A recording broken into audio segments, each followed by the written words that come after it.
ゆっくり海外鉄チャンネルへようこそ。このチャンネルではアジアを中心に世界の鉄道を紹介している。今回はマレーシアの鉄道について解説するぜ。マレーシアは東南アジアの赤道直下に位置している。人口は3400万人で面積は日本よりやや狭い。国土はマレー半島側とボルネオ島側に分かれているが、人口の8割はマレー半島側に暮らし、首都のクアラルンプールもマレー半島に位置しているぜ。マレー半島側がメインなんだね。石油などの資源に恵まれ、比較的政情が安定しているマレーシアは東南アジアの中でいち早く工業化に成功した国であり、国産の自動車メーカーも存在する。そんな背景もあってかマレーシアは自動車の所有率が非常に高い。都市は自動車での移動を前提に設計されており、他の東南アジア諸国とは少し雰囲気が違う車社会の国となっているぜ。道路交通が発達した国なんだね。鉄道はどんな状況なのかな？マレー半島側の鉄道路線は東海岸線西海岸線の2系統があり、マレー鉄道公社 KTM によって運行されている。自家用車や高速バスに対抗し高速列車を導入してサービス水準向上に力を入れている一方、昔ながらの客車列車や寝台列車も運行している。また、首都のクアラルンプールでは国産のモノレールをはじめ様々なタイプの都市鉄道が運行され、数年おきに新路線が開業している。さらに、ボルネオ島側には内陸部に向かうサバ州立鉄道があるぜ。マレーシアの鉄道はバリエーションが豊富だね。今回は KTM の路線、車両、乗り方について解説するぜ。行ってみよう。KTM はマレー語のマレー鉄道、クレタキタナムラユの略で、会社を意味するブルハドの B を加えて KTMB と呼称されることもある。KTM の幹線には西海岸線と東海岸線がある。西海岸線はジョホールバル、クアラルンプール、イポーなどの主要都市を結んでおり、北端ではタイ国鉄南線と接続し、南端ではシンガポールに乗り入れている。マレー鉄道とタイ国鉄は両方メーターゲージであり、マレーシアタイ間では国境をまたいだ列車の運行が可能だ。また、南側終点のウッドランズ駅はシンガポール領内ではあるが KTM が管理しているぜ。タイ国境からシンガポール領内までマレー半島を縦断しているのが西海岸線なんだね。西海岸線はグマ水北が電化されており、グマ水南も現在電化工事が進められているぜ。一方の東海岸線はグマスを起点にジャングルの中を縦断して東海岸側のコタバルまで至る路線で、西海岸線と比較して沿線の人口は少ない。路線は非電化単線だぜ。東海岸線のネーミングに似合わず、海岸沿いを走らないんだね。終点のプンパットはタイ国境から近い位置にあり、タイ側の鉄道路線の終点寸外航路との距離も近いが、線路は繋がっていないぜ。幹線の他にも、ペナン島行きフェリーに接続するバターワースに伸びる支線などがあるが、東海岸側最大の都市クアンタンや世界遺産のマラッカなど、マレーシアには鉄道でアクセスできない都市が多いぜ。路線がシンプルな分、カバーされていない街も多いんだね。路線の次は旅客サービスを見ていこう。現在、KTM には ETS、KTM インターシティ、KTM コミューターという3種類の旅客サービスがある。まずは ETS について解説するぜ。ETS はエレクトリックトレインサービスの略で、その名の通り電車で運行される優等列車だ。ETS は2007年に運行を開始し、西海岸線の電化に伴い運行区間を拡大している。現在、西海岸線グマ水北の主要区間をカバーする ETS のフラッグシップ列車となっているぜ。速そうな車両だね。ETS の最高速度は時速140キロ。KTM の路線はメーターゲージであるにもかかわらず、かなりの高速で走行する。狂気の車両としては世界最速の列車の一つだぜ。狂気で時速140キロはすごいね。車内設備も充実しており、軽食や飲料水を販売するビストロコーナーがある。さらに、最新型のクラス93通は食事付きのハイクラスなサービスを提供するビジネスクラスを備えているぜ。車内も快適そうだね。ETS には停車駅の異なる3タイプがある。ETS プラチナは最も停車駅が少ない種別で、ビジネスクラス付きの最新型、クラス93通で運行される。ケールセントラルバターワース間で5往復、ケールセントラルパダンブサール間で4往復が運行されているぜ。ETS ゴールドはプラチナよりもやや停車駅が多い。ケールセントラルイポー間で4往復、グマスバターワース間、グマスパダンブサール間がそれぞれ1往復ある。最後に、ETS シルバーは全駅停車の種別で、ケールセントラルイポー間で1往復運行される。ちなみに、現行のダイヤでは ETS 同士の追い抜きは行われていないぜ。クアラルンプールイポー間は概ね1時間に1本列車があるけど、バターワース方面は6往復、パダンブサール方面は5往復で、南のグマス方面については2往復しかないんだね。そうだな。ちなみに、グマス方面など、旅客列車が ETS のみという区間も多いぜ。ETS の使用車両は3種類。クラス91は韓国ヒュンダイロテム製の6両編成の電車だ。制御装置は三菱製である。改良時の2009年から使用されており、主にケールセントラル移行間の ETS ゴールドを担当する。現在運行中の列車は4編成のみ。やや少数派の形式だぜ。クラス93は中国中車製の車両だ。流線形の鼻先と吊り目ライトが特徴的である。速そうな車両だね。クラス93には一次車と二次車があり、外見や内装が異なる。一次車は2016年に登場した。6両編成の電車で、10編成が在籍している。ETS ゴールド、シルバーを担当しているぜ。ラッピング車両もあるんだね。二次車の基本設計は一次車とほぼ同じだが、内装と外装が大きく変更されている。ビジネスクラス車両を連結しており、外装は赤のアクセントが入ったデザインだ。ETS プラチナを担当する、現在の KTM のフラッグシップ車両だぜ。車体に書かれた大きなアルファベットが目を引くね。これは車両を示すアルファベットだ。KTM は車両を数字ではなくアルファベットで区別しているんだぜ。A 号車、B 号車という感じだね。次は、非電化区間の都市間列車、KTM インターシティを見ていこう。エクスプレススラタン、エクスプレスラキャティムラン、シャトルティムラン、シャトルプブラウという4列車がある。エクスプレススラタンは西海岸線の非電化区間、グマス JB セントラル間を走る客車列車だ。1日3往復がある。客車はエコノミークラスのみだが、グマス JB セントラル間は5時間弱かかるため、編成には食堂車が組み込まれているぜ。マレーシアの列車は車内販売が充実しているね。エクスプレスラキャティムランは東海岸線を経由してジョホールバルとコタバルを結ぶ夜行列車だ。一晩かけてマレー半島を縦断する長距離列車であり、走行距離は700キロに及ぶ。客車重量をつないだ長編成の客車列車で、座席車、食堂車に加え寝台車も連結しているぜ。寝台列車なんだね。かつては西海岸線でもクアラルンプール、シンガポール間などの寝台列車が運行されていたが、ETS に置き換えられる形で消滅し、現在運行中の寝台列車はエクスプレスラキャティムランのみだぜ。マレー鉄道の寝台列車最後の生き残りなんだね。寝台車の中はこんな感じ。向かい合わせの座席から2段ベッドに転換可能なプルマンスタイルで、かつての国鉄583系と似た構造である。ただし、現在は座席として運用する機会はなく、常に寝台の状態だぜ。マレーシア最後の寝台列車について気になった人は乗車記録の動画も見てみてね。シャトルプブラウは東海岸線の区間列車だ。かつては客車列車で運行されていたが、現在は2021年に登場した新型の機動車、クラス61が担当する。クラス61は中国中車製の4両編成の機動車だ。車内はこんな感じ。食堂車はないものの、座席は ETS 並みだぜ。田舎のローカル列車なのにいい車両が走っているんだね。最後にシャトルプブラウを見ていこう。シャトルプブラウはマレーシア・シンガポール間の国際列車だ。国際列車といえばある程度長距離を運行していそうなイメージがあるが、シャトルプブラウの運行区間はたった2キロ。マレーシアとシンガポールに架かる橋コーズウェイを渡るだけの列車で、世界最短の国際列車と言われているぜ。そんな短い距離で列車を走らせる意味があるのかな？コーズウェイには道路も通っておりバスや自動車での国境越えも可能だが、交通量が非常に多く渋滞が慢性化している。コーズウェイは徒歩での移動が禁止なので、渋滞に巻き込まれずに国境を越える手段として列車には一定の需要があるのだ。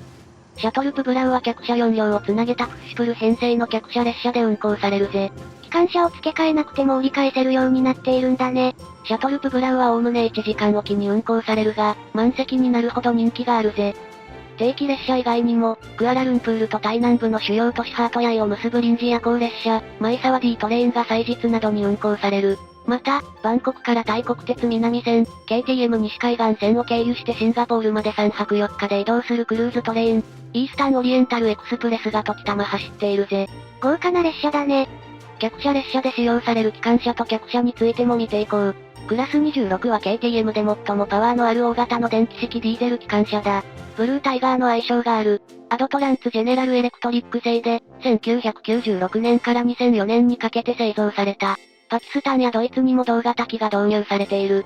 基本的に貨物列車を牽引するが、イースタンオリエンタルエクスプレスをはじめ、客車列車を担当することもあるぜ。狂気の車両とは思えない大型機だね。クラス25は EMD 製。1990年から2001年に製造された。もともとは入れ替え用の機関車として導入されたが、車両不足のため本線で運行されるようになった。エクスプレススラタン、エクスプレスラキャティムラン、シャトルプブラウを担当するぜ。入れ替え用から寝台特急の釜まで出世を遂げた車両だね。クラス24は日本製の車両だ。東芝川重製で1987年に26両が製造されたぜ。いかにも日本製っぽい顔の機関車だね。もともとは KTM 標準塗装の灰色であったが、現在は赤色の塗装で運行されているぜ。塗装もレトロな雰囲気で良いね。クラス24はエクスプレススラタンをはじめ各客車列車を担当しているぜ。クラス23も日本製の機関車だ。日立製で1987年に導入された。青色の塗装と前に張り出した屋根が特徴である。クラス25、24に比べて活躍の機会が少なく、シャトルプブラウの一部列車を担当しているぜ。他にも、貨物用の中国製ディーゼル機関車、クラス29や、補選車両としてタイ経由で JR から譲渡された DD51 が運用されているぜ。日本の中古車両もいるんだね。次は客車を見ていこう。現在使用されている客車は寝台を含めほとんどが韓国ヒュンダイ製客車である。ステンレス製でマレーシアの国旗と同じ赤青黄色の帯を巻いている。マレーシア企業のパブセディアにより更新工事が行われたが、外見は大きくは変化していないぜ。客車の中にはインドの ICF 製のものもある。こちらもパブセディアによる更新工事を受けており、青帯から鮮やかな黄色の塗装に変更された。食堂車は ICF パブセディアの車両であり、各編成に組み込まれているぜ。ステンレスの編成に派手な車両が挟まっているから目立つね。これらの車両はドアが手動で、走行中にも開いたままになっていることが多いので、デッキを通るときは気をつけてほしいぜ。落ちたら一巻の終わりだね。インドネシアのインカ製客車は最も新しい客車だ。青系の塗装が特徴で、シャトルプブラウなどで使用されているぜ。新しい車両だけど活躍の範囲は広くないんだね。現在は引退してしまったが、過去には元ブルートレインの客車も走っていたぜ。タイ以外にもブルートレインの客車が譲渡された国があったんだね。ブルートレインは2011年に JR 西日本から14系座席車7両と24系25型1両、JR 九州から14系寝台車7両が譲渡された。もともと、寝台特急の桜、富士、はやぶさ等で使用されていた車両だ。車端部の塗装をオレンジ色に変更した上で、東海岸線夜行列車マラヤンタイガートレインとして運行されていたが、1年足らずで運行終了。その後はグマス JB セントラル間のエクスプレススラタンの運用に入っていたが、2018年に引退している。元ブルートレインの客車は現在グマス駅に誘致されており、ホームからその姿を見ることができる。車体は年々傷んできているが、行き先が新大阪のままになっているなど、日本時代の面影を残しているぜ。グマス駅に行けば今でもブルートレインを見れるんだね。実は日本製の客車はブルートレインだけではない。イースタンオリエンタルエクスプレスの車両は、もともとニュージーランドで使用されていた東芝川重製機動車を客車化したものなんだぜ。意外な出自の車両なんだね。最後に、近郊列車を見ていこう。KTM コミューターは電化区間の近郊列車だ。クアラルンプール近郊のサウスセクター、バターワース近郊のノースセクターという2つの運行エリアがある。クアラルンプール近郊は1995年、バターワース近郊は2015年に運行を開始した。クアラルンプール近郊では都心部を中心とする2系統、単純マリムポートクランカン、バツケーブスカジャン、プラウスバン方面が運行される。ノースセクターはバターワースを起点にブキッムルタジャムで南北に分岐する2系統があり、北側はタイ国境のパダンブサールまで伸びている。運行範囲は拡大が続いており、2023年にはノースセクターが一方まで延伸。現在では西海岸線電化区間の大部分で KTM コミューターが運行されているぜ。運行範囲は大都市近郊にとどまらないんだね。バターワースパダンブサール間170キロなど、長距離の運用も多いぜ。KTM コミューターは大都市の通勤輸送と地方のローカル輸送の両方を担う列車なんだね。ただし、KTM コミューターは通勤電車にしては本数が少なめで、各系統30分から1時間に1本しかない。基本的に各駅停車だが、クアラルンプール近郊では1日に数本だけ快速運用があるぜ。KTM コミューターの車両は2種類がある。現在の主力はクラス92。中国中車製の3ドア6両編成の電車だ。2010年から2012年にかけて38編成が導入された。クラス92は KTM コミューターの全ての系統で運行されているぜ。流線形のかっこいい近郊型車両だね。内装はロングシートまたはセミクロスシートである。通勤型車両としては珍しくコンセントが設置されており、充電が可能だ。ただし、あまり丁寧に整備されているようには見えず、窓ガラスは高確率でバキバキに割れているぜ。iPhone の画面かな？沿線に石を投げつける子供がいるため窓が割れるそうだぜ。悪い子供がいるんだね。クラス83は韓国ヒュンダイ製。3ドア3両の電車だ。車体はステンレス製で、通勤輸送に適した幅広の外吊りドアを備えている。クラス83は1996年に登場し、もともとはクアラルンプール近郊で運行されていたが、現在は活躍の場をノースセクターに移している。ただし、車両が不足した時などはクアラルンプールで走ることもあるようだぜ。クラス83の一部は内外装を変更した上で、ケールセントラルと国内線専用のスバン空港を結ぶ空港鉄道、スカイパークリンクの運用に入っていたが、スカイパークリンクの運行が2021年に休止となったため、現在は塗装はそのままで KTM コミューターの運用に戻っているぜ。通常塗装とスカイパークリンク塗装の2種類があるんだね。ここからは実践編。列車の乗り方について解説するぜ。KTM コミューターはマレーシアの他の都市鉄道と同じく、IC カードのタッチ&ゴーで乗車可能だ。ETS とインターシティは全列車が座席指定であり、事前のチケット購入が必要である。チケットは駅の窓口でも販売されているが、KTM の公式サイトやアプリを使えば日本からでも簡単に購入できるぜ。列車の予約サイトは使いやすそうだね。時刻表も公式サイトで確認できるぜ。ETS とインターシティは列車によっては1週間ほど前の時点で満席になるので、乗車する場合は早めの購入をお勧めする。KTM の車両は座席の向きを変えられないので、逆向きの席を避けたければなお早めの予約が必要だぜ。発券されるチケットには QR コードがついている。ETS と KTM コミューターは運賃体系が異なるにもかかわらず同じホームを共有しているのだが、改札機が IC カードと QR コードの両方に対応しているおかげで、どちらのタイプの列車に乗る場合も改札を通れるぜ。QR コードなら磁気切符の引き換えが不要だから便利だね。KTM の駅は近代的で、乗り場の案内が充実しているので列車に乗るときは特に迷わない。車社会らしく、駅は自動車でアクセスしやすい構造になっている一方、地方の駅では歩行者の動線はあまり考慮されていないことが多いぜ。列車内は冷房が効いていて快適だが、効きすぎていることもあるので、上着を準備しておくと良い。長距離列車にはビストロや食堂車があるなど、列車の設備は充実しており、イスラム教の国らしく、車両によっては礼拝スペースもあるぜ。面白い設備だね。マレーシアでは列車の遅れは日常茶飯事で1時間単位で到着が遅れることもあるので、列車を乗り継ぐ際は注意が必要だぜ。定時制はあんまりなんだね。ちなみに、列車の撮影については国際列車のシャトルプブラウを除き咎められることは少ないが、KTM の駅は列車がない時間帯にホームが閉鎖されることが多いので、駅で撮影する際には注意が必要だぜ。最後に、KTM の今後の展望について解説するぜ。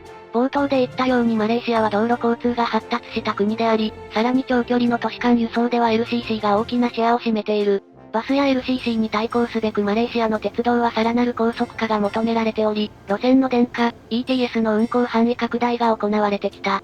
それに伴い寝台列車などの客車列車は減少し、KTM の旅客輸送は高速列車の ETS と近郊列車の KTM コミューターに再編されていった。現在はグマス JB セントラル間の電化工事が大詰めを迎えており、近い将来に西海岸線の全区間が電化される予定だ。現在、マレーシアの2大都市、クアラルンプールとジョホールバルを鉄道で移動するには、1日2便のケールセントラルグマス間 ETS と1日3便のグマス JB セントラル間エクスプレススラタンを乗り継ぐ必要があるが、西海岸線全線が電化されれば ETS のみで移動が可能になるぜ。客車列車のエクスプレススラタンは ETS に置き換えられることになりそうだね。マレーシア・シンガポール間の短距離国際列車、シャトルプブラウもより近代的な鉄道に置き換えられる予定がある。RTS はマレーシア・シンガポール間を結ぶ約4キロの鉄道路線だ。コーズウェイ東側の新しい橋でジョホール海峡を渡る。標準機で、自動運転に対応したライトレール車両が導入される予定だ。開業は2027年を予定している。シンガポール側終点が東側に移動することで、MRT トムソンイーストコースト線との乗り換えが便利になるぜ。RTS が開業すれば、同じ経路のシャトルプブラウは役目を終えることになりそうだね。マレー半島の北側に目を向ければ、西海岸と東海岸を連絡する標準機の新路線、イーストコーストレールリンクが建設中だ。